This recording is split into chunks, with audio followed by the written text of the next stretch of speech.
Avez-vous déjà essayé les frites keto? Moi oui, et au fait, si vous connaissez ma chaîne, vous savez déjà que j'en ai fait avec des courgettes, avec des navets, avec du céleri rave, avec du daikon et même avec de la jicama. Bon, j'ai tout fait pour remplacer les frites. Les frites faites avec ces légumes-là, très peu de choses en commun avec les vraies frites faites de pommes de terre. La semaine dernière, dans mes recommandations chez YouTube, il y avait une vidéo par Heavenly Fan qui vient de sortir une recette pour les frites keto, une recette vraiment unique en son genre et je dois dire la plus délicieuse de toutes les recettes pour les frites keto que j'ai jamais goûtées. Dans ma recette à moi, qui est quand même un peu différente de la sienne, moi je l'ai fait avec de la farine de lupin et je vais employer des méthodes un peu différentes. Je vais aussi vous donner des petites astuces, par exemple. Je vais vous montrer comment il faut faire pour les faire congeler et pour les faire cuire après les avoir congelés. Parlons macro. Toute la recette a 571 calories, 4 grammes de glucides nets, 48 grammes de protéines et 36 grammes de gras. C'est quand même pas mal déjà, hein? Chaque portion a 142,8 calories, 1 gramme, rien qu'un seul gramme de glucides nets, 12 grammes de protéines et 9 grammes de gras. Bon, mais ceci dit, si on passait à la cuisine, je vais vous montrer. Cette recette, il n'y a vraiment rien de plus facile. Dans le bol de mon robot ici, j'ai une tasse, c'est-à-dire 113 grammes ou 4 onces de farine de lupin, à laquelle je vais ajouter une cuillère à soupe, c'est-à-dire 12 grammes de gomme xanthane et une demi-cuillère à thé de sel. Là, je vais les mélanger vite fait, comme ça. Et bon, évidemment, vous pouvez mélanger ces ingrédients à la main, mais je trouve que c'est plus efficace avec le robot. Après, on va ajouter l'eau. Ici, j'en ai 125 millilitres. La quantité nécessaire d'eau pour humidifier cette pâte peut varier selon l'humidité, selon la qualité de votre farine de lupin, etc.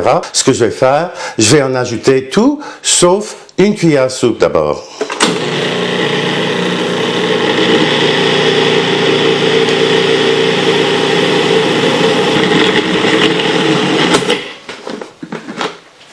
En ce moment, la pâte, elle est très collante, donc on va la laisser reposer pendant 5 à 10 minutes.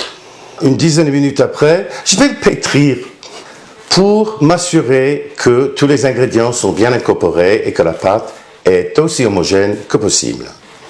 Ça ne prend qu'une minute, hein. Comme je vous ai dit, la pâte, elle est collante. Elle va rester comme ça. Si vous trouvez qu'elle est un peu trop collante, et là vous voyez que cela colle bien à la table, vous pouvez toujours ajouter un tout petit peu de farine de lupin, mais pas trop, hein. Rien qu'un tout petit peu, et ça fera bien l'affaire.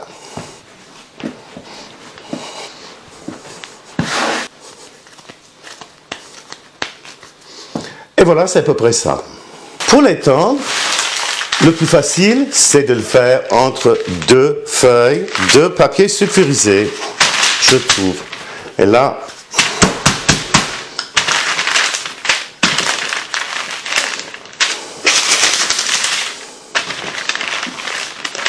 ce qu'on cherche, c'est une épaisseur de 5 mm à peu près, c'est-à-dire un quart de pouce.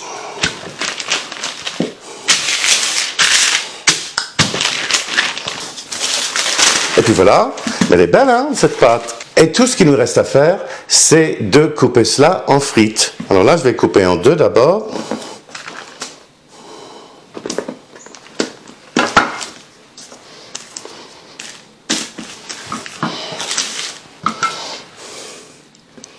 Et là, je vais couper cela en petits bâtons qui ressemblent à des frites.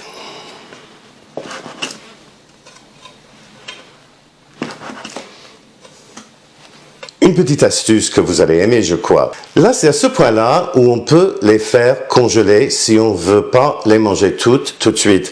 Je les mets sur une plaque comme ça, recouverte d'un papier sulfurisé. Et après, je les mets au congélateur pour 3 ou 4 heures. Et puis, après, je les transfère à un sac en plastique. Et comme ça, enfin, elles se gardent au congélateur pour 4, 5, 6 semaines. Enfin, Je trouve qu'elles sont beaucoup meilleures et qu'elles ressemblent beaucoup plus aux frites faites de pommes de terre quand on les fait frire dans une poêle, comme là, je vais vous montrer comment faire. Vous pouvez aussi les faire cuire au four à 200 degrés centigrades, soit 400 degrés Fahrenheit, pour 20 minutes en les retournant une fois au milieu de la cuisson. Il vous faudra de l'huile bien chaude. Là, j'ai à peu près une tasse et demie d'huile d'avocat que j'ai chauffée jusqu'à 350 degrés Fahrenheit, c'est 175 degrés centigrades. Et là, je vais tout simplement introduire doucement mes frites.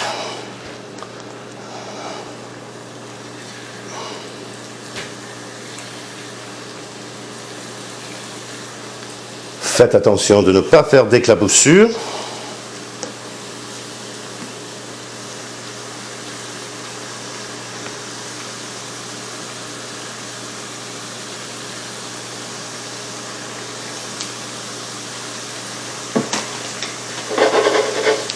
Et comme vous voyez, elles commencent à se gonfler tout de suite. On va les retourner une fois bien dorées d'un côté. Voyons, comme ça.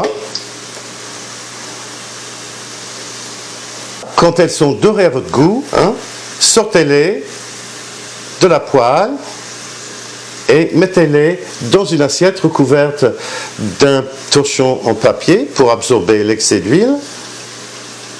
Ajoutez-y immédiatement du sel.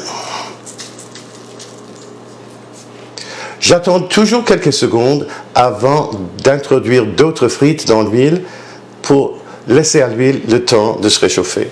Là, ce sont les toutes dernières. Voilà. Et en attendant, pourquoi pas goûter une de ces belles frites que je viens de sortir de la poêle. Waouh! Vraiment délicieux. Un tout petit peu croquant à l'extérieur, très léger à l'intérieur, ça a vraiment la texture d'une frite de patate, quoi. Waouh! Et avez-vous jamais vu de frites keto aussi belles que ça? Pour les frites congelées, on va les napper d'un tout petit peu d'huile avant de les introduire soit dans le four conventionnel à 200 degrés centigrades, soit 400 degrés Fahrenheit, ou bien comme moi dans la friteuse à air chaud. Mettez une quantité plutôt généreuse d'huile, enrobez-les-en et après transférez-les au panier de votre friteuse, comme ça, distribuez-les et là elles vont prendre à peu près 6 minutes à 200 degrés centigrades, soit 400 degrés Fahrenheit.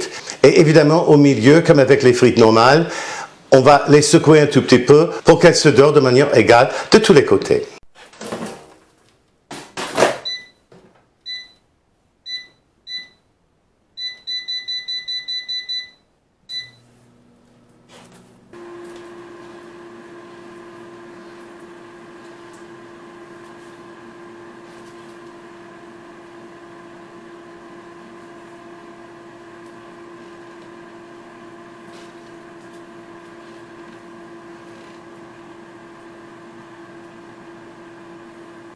Regardez-moi ça, si c'est pas beau, par exemple. Et, bon, je vais les sortir, vite fait. Du sel. Et c'est prêt à servir. Et avant de partir, n'oubliez pas de liker la vidéo, de la commenter ici chez YouTube, de la partager chez Facebook et ailleurs dans les médias sociaux, et aussi de vous abonner à ma chaîne. Cela aide ma chaîne à se développer et cela vous aide à retrouver mes vidéos, surtout si vous cliquez sur la clochette de notification. Merci beaucoup d'avoir été avec nous autres aujourd'hui chez Tim Talks Cooking. À la prochaine!